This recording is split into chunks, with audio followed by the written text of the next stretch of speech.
Siap.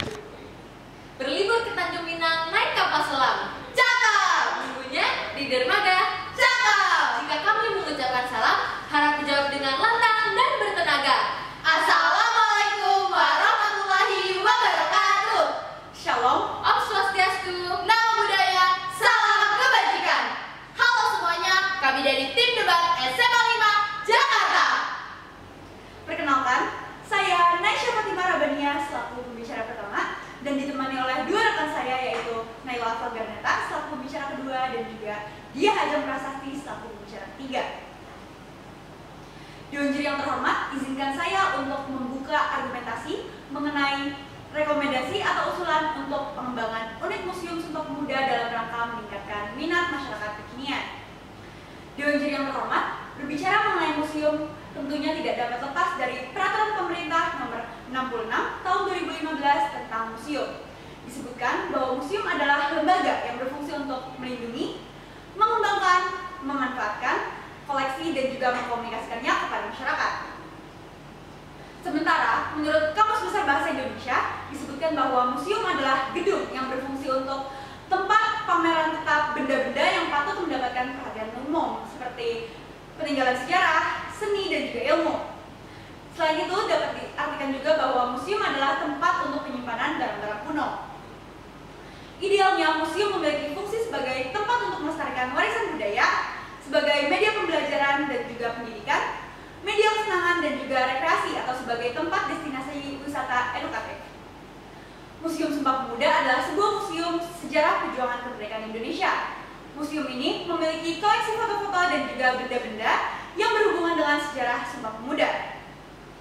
Tentunya diharapkan bahwa museum dapat dijadikan objek destinasi wisata yang diutamakan oleh masyarakat kekinian seperti generasi Z dan juga generasi milenial. Namun sayangnya di era digitalisasi dan juga perkembangan teknologi ini, museum sudah tidak lagi dijadikan tempat destinasi wisata utama. Padahal museum merupakan tempat pembelajaran terbaik, khususnya pada Museum Sumpah Pemuda merupakan tempat pembelajaran terbaik bagi sejarah Sumpah Pemuda. Museum masih memiliki banyak kekurangan serta kurangnya minat masyarakat dalam berkunjung ke museum yang akan dijelaskan oleh pembicara kedua dari tim kami yaitu Naila Alfagarneta. Maka sekian yang dapat saya sampaikan, kurang lebihnya mohon maaf. Semoga dapat tersampaikan dengan baik. Terima kasih. Baik, terima kasih kepada Nesya sebagai pembicara satu atas kesempatannya. Dewan juri yang terhormat, izinkan saya memperkenalkan diri. Nama saya Naila Alfagarneta selaku pembicara kedua dari tim SMA 5 Jakarta. Seperti yang sudah disampaikan oleh pembicara pertama dari tim kami, museum merupakan sarana pendidikan dan rekreasi yang seharusnya menjadi salah satu tujuan wisata edukatif bagi masyarakat. Namun, sekarang ini minat masyarakat kekinian terhadap museum sejarah sudah berkurang. Selanjutnya, saya akan menjabarkan mengenai penyebab mengapa Museum Sumpah Pemuda sekarang ini kurang diminati oleh masyarakat kekinian. Yang pertama, anggapan mengenai museum hanyalah sebagai tempat penyimpanan barang-barang kuno. Lalu yang kedua, penggunaan dan pemanfaatan teknologi yang belum maksimal. Namun, secara kenyataannya sekarang, Museum Sumpah Pemuda sudah mengalami renovasi sehingga tampilan dalamnya lebih modern dengan dilengkapi berbagai macam infografis yang menarik. Sebagai salah satu pemanfaatan teknologi seperti media interaktif, cara belajar menjadi orkestra konduktor, dan media untuk mendengarkan Indonesia Raya dari beberapa versi, serta media interaktif lainnya. Permasalahan yang saya jabarkan di poin pertama hingga kedua sebenarnya sudah tidak dimiliki oleh Museum Sumpah Pemuda. Namun, mengapa hingga saat ini Museum Sumpah Pemuda belum bisa sepenuhnya menarik minat masyarakat? Itu dikarenakan kurangnya penggunaan media promosi.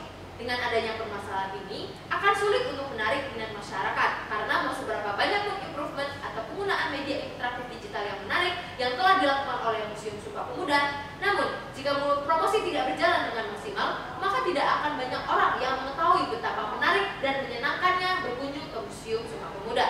Lalu poin keempat adalah anggapan tentang museum yang merupakan tempat yang hanya cukup untuk dikunjungi sekali saja. Salah satu penyebabnya adalah kurangnya kolaborasi dalam membuat event yang menarik, sehingga tak banyak pengunjung yang datang berulang kali ke Museum Sumpah Pemuda.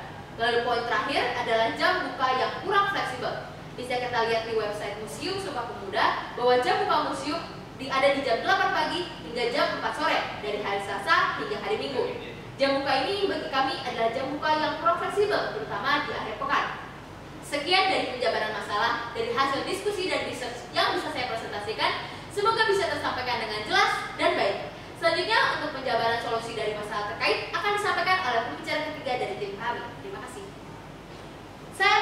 mengucapkan terima kasih kepada Saudari Naila atas penjelasannya.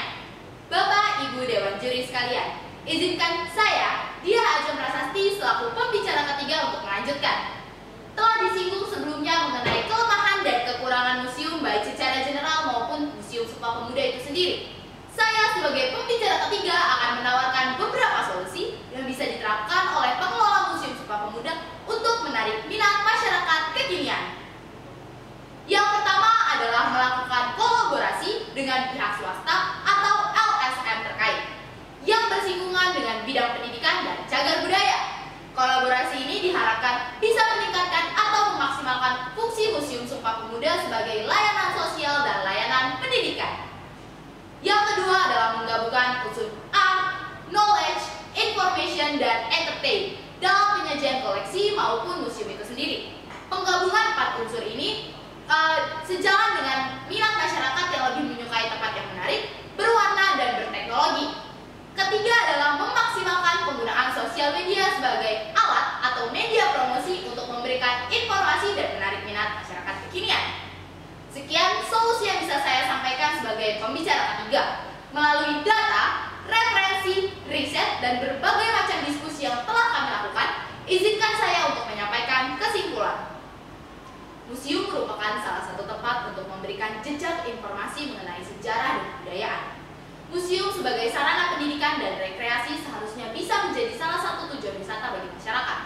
Tidak hanya menitik beratkan pada keberadaan benda pamernya saja, pengelola museum harusnya bisa mengetahui dan mengerti kebutuhan pengunjung. Museum Sumpah Pemuda sudah melakukan beberapa inovasi yang harus kami apresiasi. Namun, inovasi ini masih belum bisa meningkatkan minat masyarakat kekinian untuk berkunjung ke Museum Sumpah Pemuda. Kurangnya promosi dan kolaborasi membuat inovasi yang dilakukan ini tidak memberikan dampak yang maksimal. Pengelola Museum Sumpah Pemuda seharusnya bisa berkaca dari museum yang ada di Indonesia maupun luar negeri dengan menggunakan teknik amati, tiru, modifikasi, serta memaksimalkan penggunaan sosial media. Museum Sumpah Pemuda diharapkan bisa menarik minat masyarakat kekinian untuk datang dan menjadikan Museum Sumpah Pemuda sebagai tempat rekreasi dan sarana pendidikan. Sekian yang bisa saya sampaikan sebagai pembicara ketiga. Kurang lebihnya mohon maaf. Terima kasih. Sebelum menutup video pemaparan argumentasi dari kami, izinkan kami untuk menyampaikan sebuah pantun. Jalan-jalan ke pasar raya, cakep! Jangan lupa beli bunga.